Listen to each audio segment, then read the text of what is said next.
Hi hello ನಮಸ್ತೆ. ತುಂಬ ದಿನದ ನಂತರ ಒಂದು ಟೇಸ್ಟಿ ಹಾಗೂ ಸ್ಪೆಷಲ್ ಆಗಿರುವಂಥ ರೆಸಿಪಿ ನಿಮ್ಮ ಮುಂದೆ ತರ್ತಾ ಇದ್ದೀವಿ. ಆ ರೆಸಿಪಿ ಏನಂದರೆ ಆಲೂ ಪಾಲಕ್ ರೆಸಿಪಿ ಅಂತ. ಇದನ್ನು ಹೇಗೆ ಮಾಡೋದಂತ ನೋಡೋಣ ಬನ್ನಿ. ಮೊದಲು ಒಂದು ಪ್ಯಾನ್ ತಗೊಂಡು ಅದರಲ್ಲಿ ಸ್ವಲ್ಪ ಎಣ್ಣೆ ಹಾಕ್ಕೊಳ್ಬೇಕು. ಎಣ್ಣೆ ಕಾದ ನಂತರ ಸ್ವಲ್ಪ ಜೀರಿಗೆ ಹಾಕ್ಕೊಳ್ಬೇಕು. ನಂತರ ಸ್ವಲ್ಪ ಹಿಂಗಿನ ಹುಡಿ ಹಾಕ್ಕೊಳ್ಬೇಕು. ಅದಾದ ನಂತರ ಕೆಂಪು ಮೆಣಸು, ಜಜ್ಜಿದ ಬೆಳ್ಳುಳ್ಳಿ ಹಾಗೂ ಸ್ವಲ್ಪ ಶುಂಠಿನೂ ಹಾಕ್ಕೊಳ್ಬೇಕು. ಇಷ್ಟು ಹಾಕಿ ಚೆನ್ನಾಗಿ ಹುರ್ಕೊಳ್ಬೇಕು. ಇಷ್ಟೆಲ್ಲ ಹುರಿದಾದ ನಂತರ ಸಣ್ಣಗೆ ಹಚ್ಚಿರುವ ಈರುಳ್ಳಿನ ಹಾಕ್ಕೊಳ್ಬೇಕು.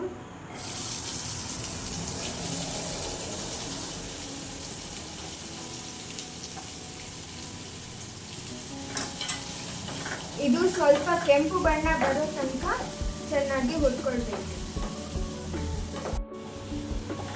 ಈರುಳ್ಳಿ ಕೆಂಪಗಾಗಿದೆ. ಇದಾದ ನಂತರ ಪೀಸ್ ಮಾಡಿರುವಂಥ ಆಲೂಗಡ್ಡೆನ ಹಾಕೊಳ್ತಿದ್ದೀನಿ.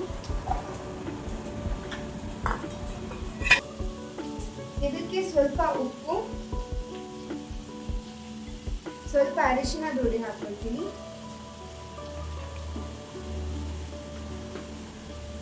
ಒಂದು ಲೋಟದಷ್ಟು ನೀರು,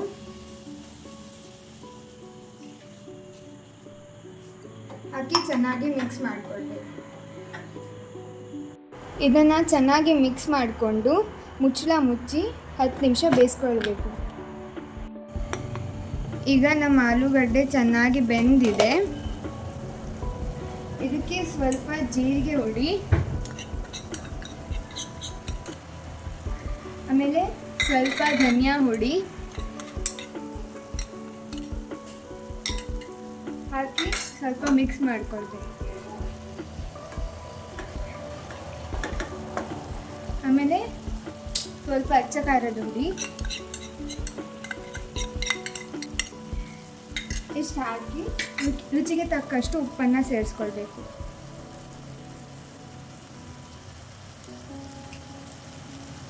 ನಂತರ ಚೆನ್ನಾಗಿ ಮಿಕ್ಸ್ ಮಾಡ್ಕೊಳ್ಬೇಕು.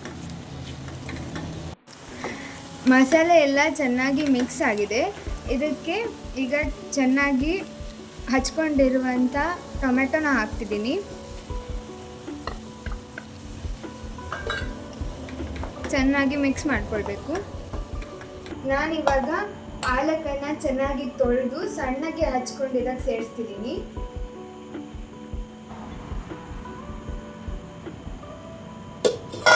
ಪಾಲಕ್ ಹಾಕಿ ಆದ ನಂತರ ಚೆನ್ನಾಗಿ ಮಿಕ್ಸ್ ಮಾಡ್ಕೊಂಡು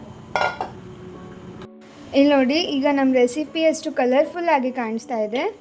ಇಷ್ಟೆಲ್ಲ ಹಾಕಿ ಆದ ನಂತರ ಒಂದು 5 ನಿಮಿಷ ಮತ್ತೆ ಪುನಃ ಬೇಯಿಸ್ಕೊಳ್ಬೇಕು. ನೀವು ಬೇಕಾದರೆ ನೀರು ಹಾಕ್ಕೊಳ್ಬೋದು, ಇಲ್ಲಾಂದರೆ ಬೇಡ. ಎಂಥ ಘಮ್ ಅಂತ ಸುವಾಸನೆ ಬರ್ತಾ ಇದೆ. ಈಗ ಆಲೂಗಡ್ಡೆ ಮತ್ತು ಪಾಲಕ್ ಚೆನ್ನಾಗಿ ಬೆಂದಿದೆ. ಇದಕ್ಕೆ ಸ್ವಲ್ಪ ಗರಂ ಮಸಾಲ ಹುಡಿನ ಹಾಕ್ಕೊಳ್ತೀನಿ.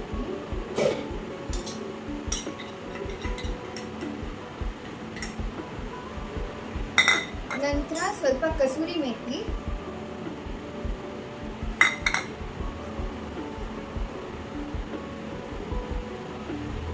ಇಷ್ಟು ಹಾಕಿ ಆದ ನಂತರ ಚೆನ್ನಾಗಿ ಮಿಕ್ಸ್ ಮಾಡ್ಕೊಳ್ತೀನಿ.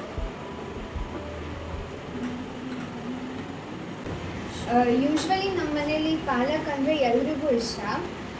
ಇದಕ್ಕಿಂತ ಮುಂಚೆ ಹಲವಾರು ಪಾಲಕಿನ ರೆಸಿಪೀಸ್ ಟ್ರೈ ಮಾಡಿದ್ದೀವಿ. ಪಾಲಕ್ ಪಕೋಡ, ಪಾಲಕ್ ಪನ್ನೀರ್, ಲಸೂನಿ ಪಾಲಕ್ ಮತ್ತು ಆಲೂ ಪಾಲಕ್ ಕೂಡ ಟ್ರೈ ಮಾಡಿದ್ದೀವಿ. ತುಂಬ ಚೆನ್ನಾಗಾಗಿತ್ತು. ಅದಕ್ಕೆ ಈ ರೆಸಿಪಿನ ನಿಮಗೆ ತೋರಿಸ್ಲಿಕ್ಕೆ ಇಷ್ಟಪಡ್ತೀನಿ. ನಮ್ಮ ಆಲೂ ಪಾಲಕ್ ರೆಡಿ ಆಗಿದೆ. ಇವಾಗ ನಾನೊಂದು ಸರ್ವಿಂಗ್ ಬೌಲನ್ನು ತಗೊಂಡು ಇದರಲ್ಲಿ ಹಾಕ್ಕೊಳ್ತಿದ್ದೀನಿ. ಈಗ ನಮ್ಮ ಆಲೂ ಪಾಲಕ್ ಹೇಗಾಗಿದೆ ಅಂತ ಟೇಸ್ಟ್ ಮಾಡಿ ನೋಡಲ್ವಾ.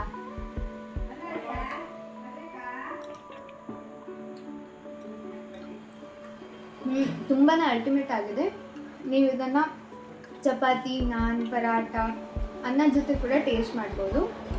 ನೀವು ಈ ರೆಸಿಪಿನ ಒಮ್ಮೆ ಮನೇಲಿ ಟ್ರೈ ಮಾಡಿ ನೋಡಿ ಹೇಗಾಗಿದೆ ಅಂತ ಕಾಮೆಂಟಲ್ಲಿ ಹಾಕಿ. ನಿಮಗೆ ಈ ವಿಡಿಯೋ ಇಷ್ಟ ಆದಲ್ಲಿ ಲೈಕ್ ಮಾಡಿ, ಶೇರ್ ಮಾಡಿ ಹಾಗೂ ನನ್ನ ಚಾನಲನ್ನು ಸಬ್ಸ್ಕ್ರೈಬ್ ಮಾಡಿ. ರಾಮ್ ರಾಮ್.